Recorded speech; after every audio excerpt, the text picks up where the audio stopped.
Hi, I'm Arne Duncan, and I want to thank the American Council of Trustees and Alumni for organizing this webinar. The work you're doing is absolutely vital to raising awareness on an issue that still doesn't get the attention it needs and deserves. Today's discussion is a positive step forward in ensuring we're striking the right balance between academics and athletics in college sports. Over the past 20 years, college athletics programs in this country have grown at a staggering rate, both in size and in budgets. Yet investments in academics simply haven't kept pace, and it should be the other way around. As educators, we have a responsibility to provide our student athletes with a high-quality education, and today there's even more at stake.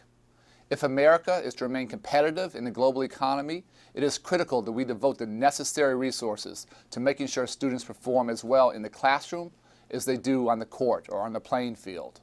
Today, more than 460,000 college students participate in at least one sport at the intercollegiate level each year.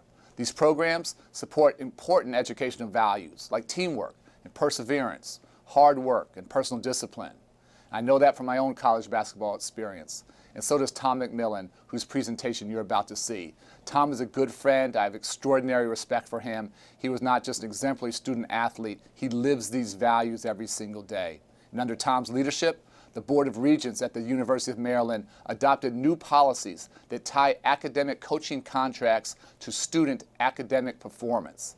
Their plan aligns rewards and incentives for coaches and administrators doing what's right for students and for the university as a whole. It's a huge step in the right direction, and unfortunately happens far too infrequently. Their commitment to keeping the focus clearly on the word student when we say student athlete is one we should all embrace, not in words, but in action. Thank you so much for your combined efforts to make this vision a reality on every campus across the country.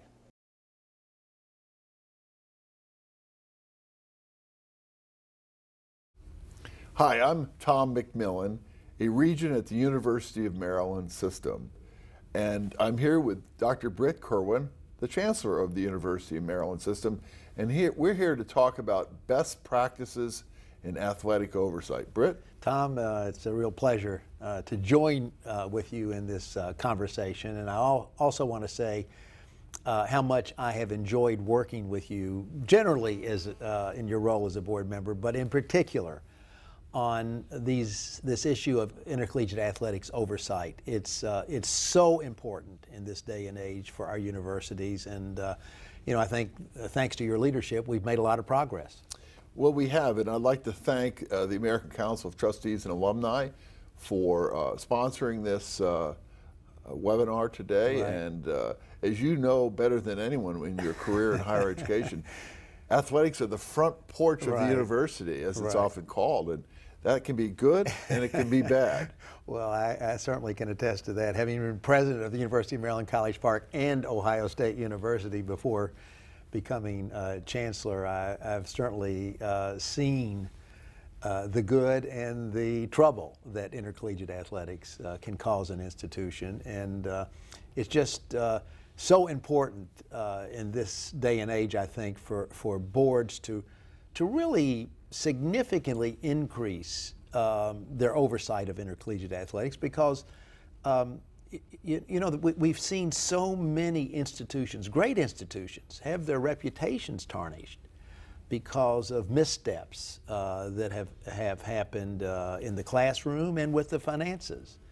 And to be honest, without strong board oversight, we can't get these institutions operating in this area the way they should. Well, I couldn't agree more. A few years ago, as you know, I wrote that op-ed for the New York Times where I talked about accountability on the quad. Right. And I really firmly believe that if universities set up really good oversight systems and follow best practices, that a lot of the scandals and crises that we've seen might be avoided. I couldn't agree more. I couldn't agree more. It's and I have to say that your voice on this subject and the role you've played on the board has such credibility, because you were a great student athlete and went on to, a Rhodes Scholar, an NBA basketball player, a member of Congress. So When you speak out on this issue, it has a lot of credibility, and it certainly had tremendous influence across the system and with our Board of Regents. Well, I often say, you can be for big-time college athletics, but it has to be done within the balance of an institution of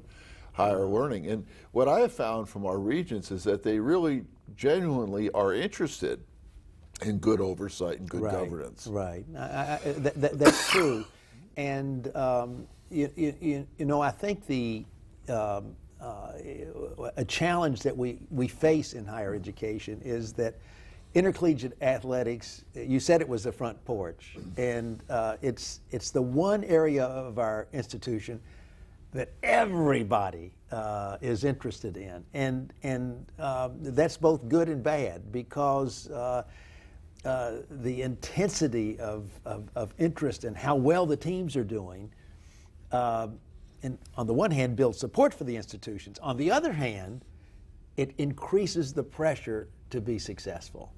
And that pressure coming from all levels of society on the institution to have winning teams is where I think we can start down the slippery slope to having some major problems and difficulties. And Secretary Duncan has provided unbelievable leadership in this area, and he's pointed out that boards can't get too cozy, the point that you're making. Right. You can't lose your good governance hat. You can be a great fan, but you still got to wear your governance hat. Yeah, and it doesn't stop with the board. You take elected officials, big donors, even though they care about the institution, their alma mater, they still want them to win in intercollegiate athletics. And it's just, I think it's an area, quite frankly, of our institutions where presidents are under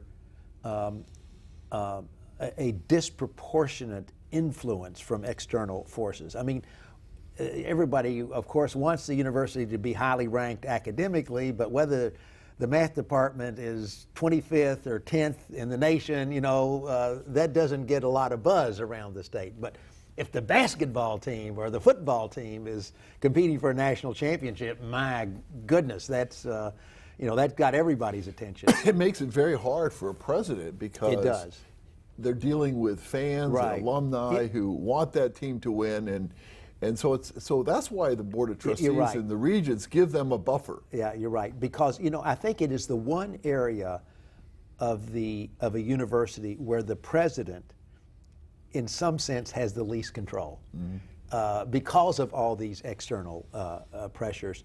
And to your point, that's why the board oversight is so important. The board has got to be really the rock against which the president can lean when difficult issues arise. And what's interesting is that as we've gotten into this at the University of Maryland, there's a learning curve. I mean, regents have to get to know what APR and all the different federal graduation rates and the NCAA graduation rates, and there's a general assumption, well, the NCAA is watching over this, but they're really not. As the American Council of Trustees and Alumni came out with a report on governance for a new era that was really backed up by 22 leaders of higher education, they pointed out that trustees cannot and should not expect participants in this multi-billion-dollar industry to police themselves. Right. Well, and there's another area where that is a learning curve for the trustees and regents, and that is in the financing of intercollegiate athletics. It's so different than from the financing of the academic programs, or a dormitory or a dining hall. There are multiple revenue streams coming in from sources that, quite frankly, board members and trustees aren't familiar with.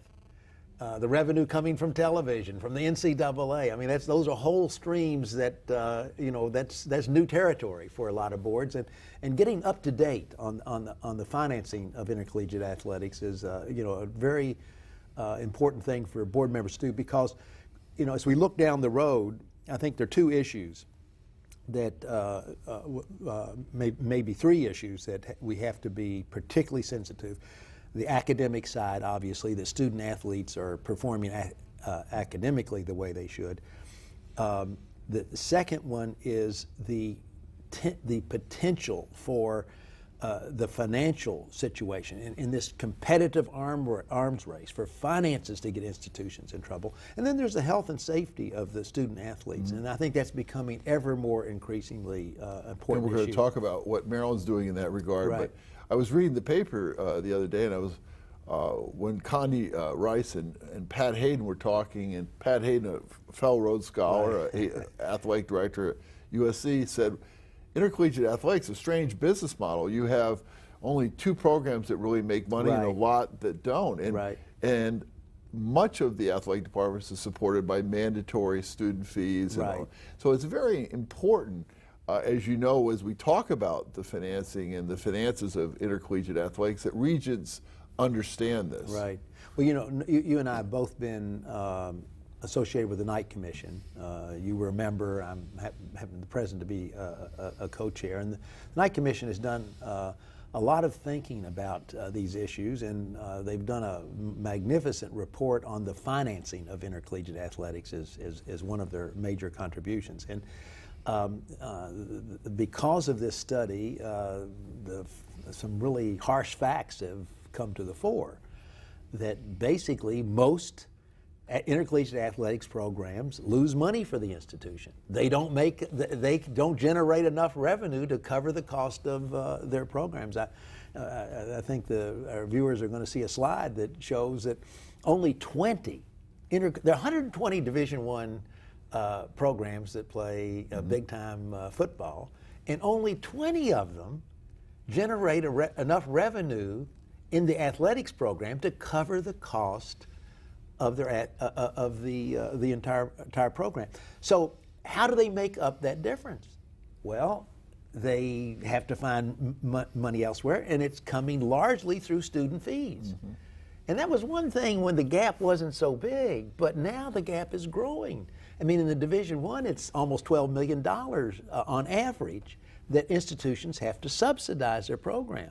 So we've seen a huge increase in student fees at a time when everybody's concerned about the cost of going to college. And this is not just Division I. No. It's also, if you look at median loss at Division II non-football schools in 2013, it was 2.8, actually 2.8 million or even more. I think. And you know what concerns me deeply now is that thanks to, in a way, the success of March Madness and now the football playoff, incredible sums of money are being pumped into intercollegiate intercollegiate athletics programs, and but that it's primarily going to the Big Five conferences, which is about 60 schools. And so all the other schools who aren't benefiting from this BCS money and the football playoff money, they're suddenly at a financial disadvantage. So in order to stay competitive, what are they going to do? Are they going to start increasing student fees more so they can be or cut their Olympic sports? Cut their Olympic sports. It's well, we're going to talk about one of the things. The good news that's out there is that a lot of schools are beginning to address this issue, and it couldn't be at a more timely period, because think what's happening. All the court cases are going on. Now schools can provide more of the cost of attendance. There's a lot of challenges. Players trying to unionize, players demanding to be paid. This is not an issue that's going to go away, and so regents and trustees will have to pay attention. Yeah, you know, I've always been a strong advocate of paying the cost of attendance. It's I mean, for all this money, at least in the big-time programs, to be coming in and inflated coaches' salaries, et cetera, for students not to get the cost of attendance is, you know, I think almost morally indefensible. But it is going to be a huge problem for those institutions that are already struggling to meet the athletic budget revenue demands, because what are they going to do about cost of attendance? Right. Where are they going to get the money to pay cost of we attendance? have that same issue at the system of We do Maryland, indeed. because we have schools that are larger, like Right. College Park, and schools that are smaller. So Right. we're dealing with that. But the good news is that schools across the country, the university system in Georgia Right. has put in some policies that they look at new programs. Your alma mater, Kentucky, they formed an athletic committee. They've had their challenges in the past, but I'm very pleased by the step they've taken with by creating this athletic oversight from the board with a very sound policy statement, and that's what we're seeing at, as you say, the Georgia system. Florida International University is another example, and Binghamton University also has increased its oversight. They've even recommended an athletic oversight officer who would report directly to the board and the chancellor. So almost bypassing the whole athletic department.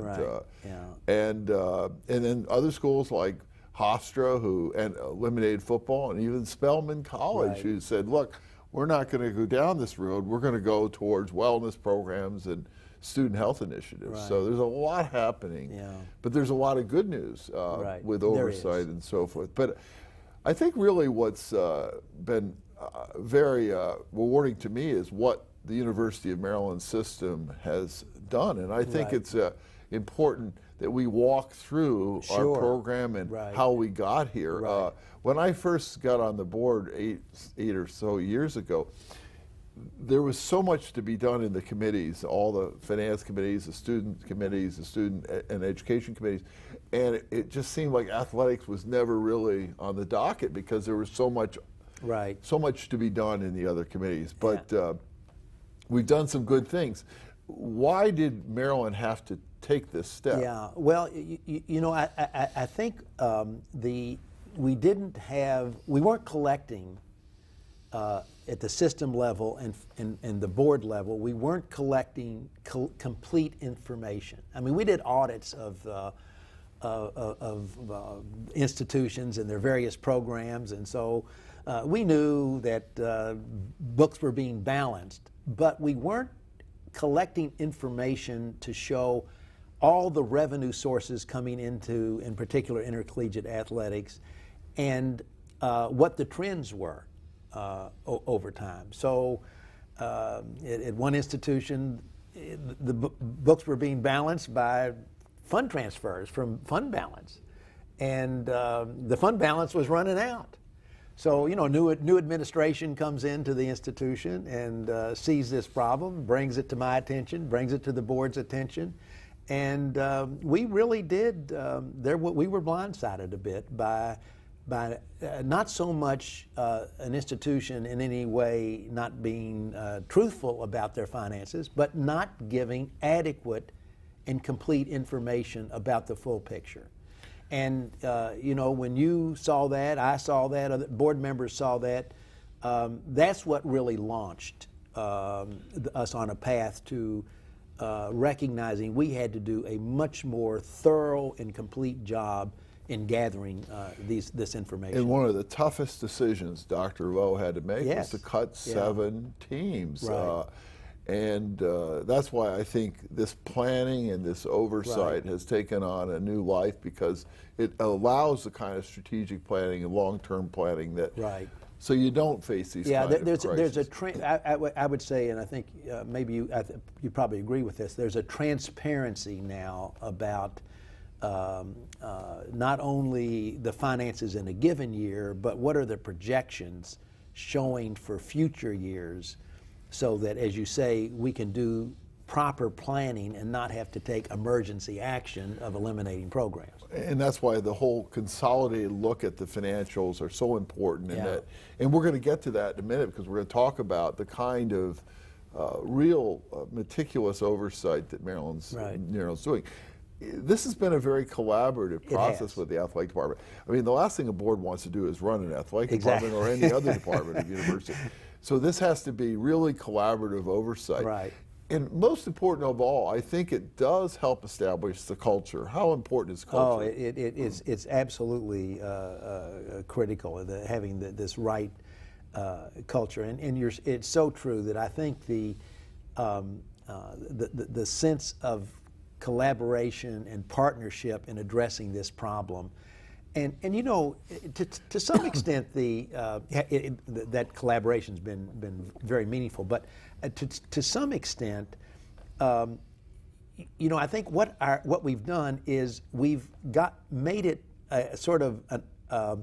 brought it to the president's attention that they've got to pay more attention to intercollegiate athletics. You know, presidents are got 1,000 things on their plate, and they get reports from intercollegiate athletics and so on and so forth while they're trying to raise money for some academic program or meeting with student groups, traveling the country to meet with alumni, et cetera, et cetera, et cetera. And I think what our process has done is it has required the presidents to get much more engaged in the oversight of intercollegiate athletics. But as you said, it has been, you know, it's been gratifying to see how everybody has worked together on this. Yeah, we're going to talk about that presidential affirmation in a minute, but the working with the ADs and trying to make this collaborative, you know, the old motto that if regents or trustees pay attention to something, it's all of a sudden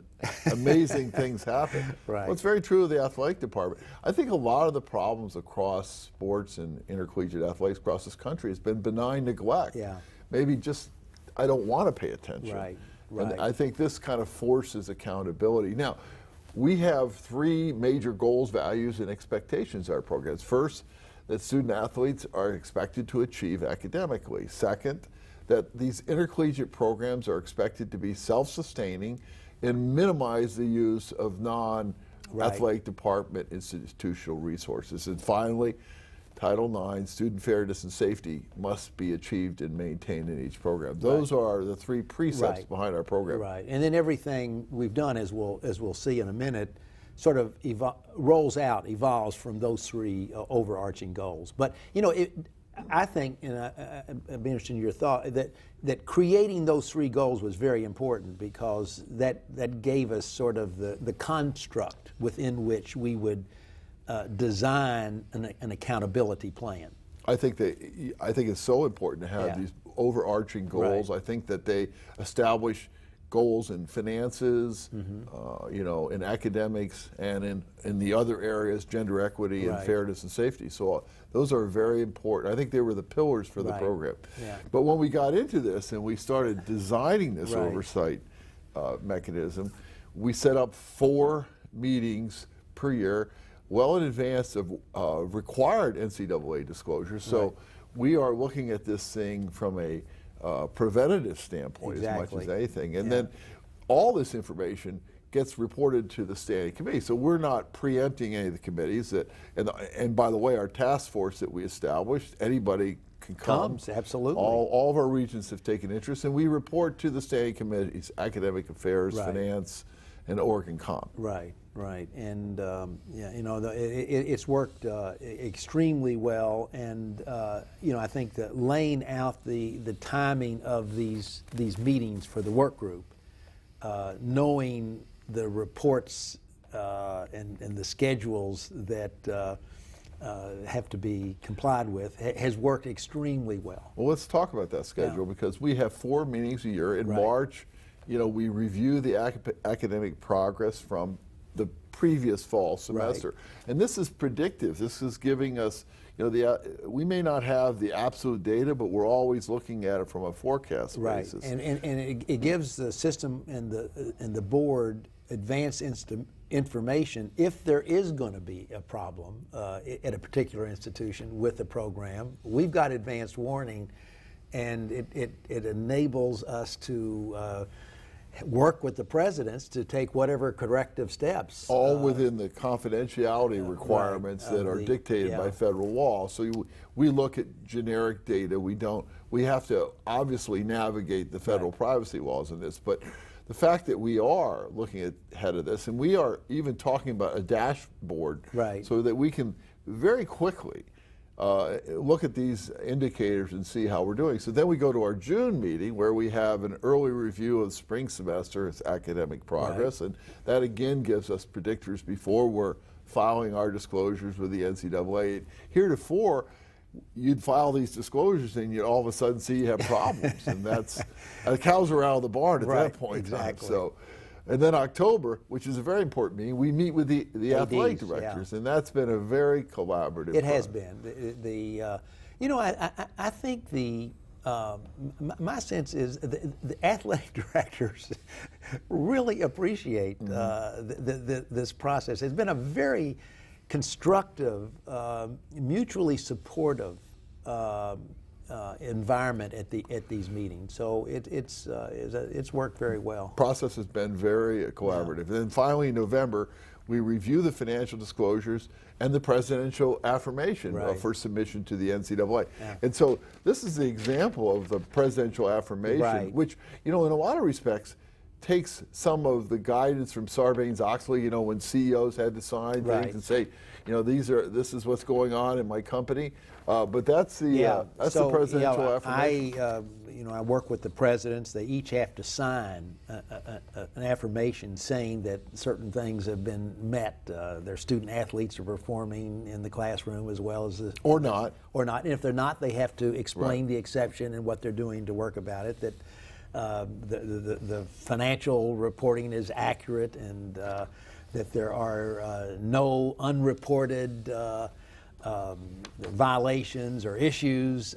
So this, you know, getting the presidents to sign this affirmation statement, it really sharpens their focus on the oversight of intercollegiate athletics, and I think it's been a very important step in our process. Well, and in addition to that, we bring the internal audit function into it. So if there are compliance issues or improprieties, has the president been notified? Has the Office of Internal Audit been notified? And do you have a code of conduct? So this has been, I think it's important, so the president's engaged. Yes, and absolutely. You know that better than anybody. Yeah. And but we look at our areas of oversight. We can talk through them, looking at some of the financial obligations, coaches' salaries. I don't know if you recall this board meeting years ago when we just hired a football coach, and I said, what's the cumulative liability of their salaries? And very few people knew, but it ended up being $27 million, which is a lot of money. That's a lot of money. So now we look at all of the contracts and see what the cumulative liability would be for those contracts, which we'll talk about. We talk about how revenue's coming in, student fees, whatever, to monitor whether student fees are going up precipitously, academic progress of the athletes, gender equity and Title IX are important too, and some of the other areas that we've institutional health, safety, with all the brain concussions and all that, we look at those areas as well. So, you know, one of the I think very helpful things in getting the processes in place is that we have at the system office some very talented staff, and they have really thrown themselves into this effort, talking to me, talking to the board, to get a clear understanding of what information is needed, and then working with the institutions to develop the forms and the format for reporting, so that the board and the system office can get a very good picture of where things well, you obviously need some dedicated staff on this, and the questions that we often ask the ADs are, how do you stop, you know, fraud in the classroom, or how do we make sure that we have academic integrity? Those are things that we're still working on. So we're working on making sure student athletes, what kind of disciplinary actions are undergoing, also making sure that there are no fraudulent classes. And so this is not something this is not a destination. This is a journey. A journey. I was going to make that point. This is a work in progress, and it will never be, you know, we're going to always need to be improving the way we collect information, developing new formats to get the information, asking new questions as time evolves. But I think we've come a very long way in a relatively short period of time. And I concur. And I want to thank the staff when we finish this up, but turning to all the particulars of what we do, if you look at the financial information, we get that consolidated look now. Right. We know whether the program's getting transfers from the institution, transfers from affiliated foundations, so we really know on a profit and loss basis. Right, and we look at multiple years, so we get it. We can now get a picture and forecast. What you know, what's been the past. What does it look like in the future? That's been enormously and helpful. Same thing with the balance sheet. We go through the balance sheet with the same information. We look at it from a consolidated standpoint, so we can give really have a long view of the athletic department. Some of the other things that we've really looked at, which I mentioned, are these contingent commitments, whether it's a facility debt or it might be a coach's contracts or the cumulative amount of all the coaches' contracts. And so those are things that I think the transparency and the detail have been important too. I have to say, because the staff's done such a good job, these meetings don't last. People say this is so much, but they actually have been quite streamlined. And, they have. And have not labored long in these meetings. One of the things that we also look at is, as I said, we go through the bonus provisions of the contracts and see, whether they're skewed for athletic bonuses or skewed for academic bonuses in some cases. And one of the things that we've done as a policy matter is that we've established, I think, the first in the country. Yes. Talk about that. Well, about bonuses. To ensure that no coach is eligible for a bonus unless their team has met the academic requirements for the minimum academic requirements for the NCAA. As set by the NCAA. So, and I think that's... to me, obviously we want them to do much better than the minimum requirements, and most of them do. But I think this makes such an important statement that it really, these are student athletes. The student comes before the athletes, and the idea that a coach can get a huge bonus for results on the competitive playing fields at a time when their students are underperforming, it flies against what universities are all about. I feel very proud of this policy. And it is antithetical for a university that you could win a national championship and your team could literally flunk out. Right. You get your bonuses, the coach would get the bonuses. In our case, because we're using predictive APR, we can pretty much determine whether that bonus would not happen. Not would happen. So those have been really important. And when you look at the goals, the overall goals of our oversights, first of all, have been to review and revise our Board of Regents policy on ICA, and that's been a evolutionary process. The second thing is require, as we talked about, the presidents to annually affirm, taking a page from Sarbanes-Oxley and what they do in the corporate world. Consider current emerging risks and exposures. New things happen all the time. If you see a scandal, we have to look whether it's a booster, improperly involved with an athlete or whatever. We have to be wary of these. And we have to be sure our students are enrolled in legitimate academic courses. That's a new effort we're undertaking right now to provide oversight and monitoring for the degree paths. And I think part of that is establishing goals for our presidents for ICA, and finally really getting the presidents directly engaged. And I think we provide a good buffer for them. Talk about some of our accomplishments. Well, we look at the data on intercollegiate academic performance of our programs. I think we've seen improvement. And I'm very proud of the way many of the teams are performing. I think we have a lot more confidence in the financial management of intercollegiate athletics. I mean, it's still a huge challenge. There's let's not deny that. But I think the system office and the board has so much better information and a clearer sense of challenges that we're facing, risks we're facing down the road. And it's the old philosophy of trust but verify. That, you know, the board has a lot of trust in the Chancellor and the presidents, but we have a system in place now where the board can really verify that all the good words and commitments on the part of individuals are leading to actual steps being taken and to good results. Trust but verify. It's that culture of accountability. You know, you start with the regents and the trustees, it goes to the president, it goes to the AD, it goes to the coaches, and goes down to the players.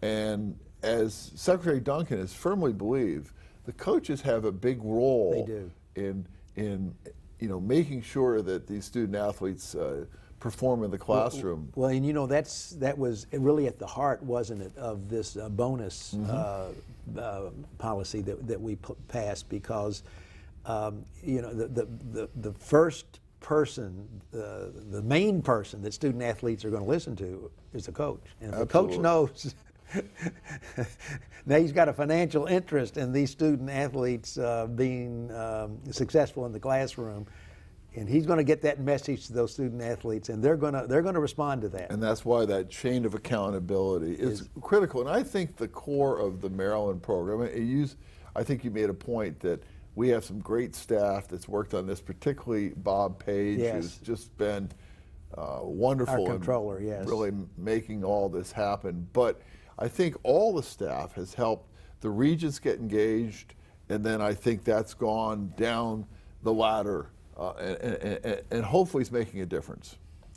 I believe it is. I really do. And again, I think we've been blessed to have your leadership on this issue. Well, we've certainly enjoyed working on these issues. I mean, as I've always said, college athletics is one of the positive experiences at our college campuses. We just have to keep it in balance. Absolutely. And I also believe that if trustees and regents pay attention, that I think a lot of the problems in college sports will go away. And so it's been great to work with you, Britt. And I hope that this oversight webinar can be useful to other schools, universities, in establishing their governance process. You know, I think we've done a good job. There's good information available now to other institutions, but goodness knows we can learn from others as well. So I hope this conversation has started a broader conversation, and we would love to get feedback on what we've done and get some new ideas because, as we've both said, this is a journey. We've taken a very important and good first step, but we certainly realize there's more work to be done. And again, thanks to the American Council of Trustees and Alumni who have made this happen and are working to ensure the kind of governance of intercollegiate athletics that we can all be proud of. So thank you all for being part of this, and we look forward to working with you in the future. I'm Ann Neal, President of the American Council of Trustees and Alumni, and we are pleased to have provided this program on best practices in athletic oversight. I want to thank Tom and Britt for an engaging conversation on the important role trustees play in overseeing their athletic programs. The American Council of Trustees and Alumni is the only independent organization in the country serving college and university trustees. We're happy to help trustees ensure a quality education at an affordable price. I hope you will visit our websites, goacta.org and whatwilltheylearn.com, for further resources and information. Thank you for your service, and we'd love to hear back from you.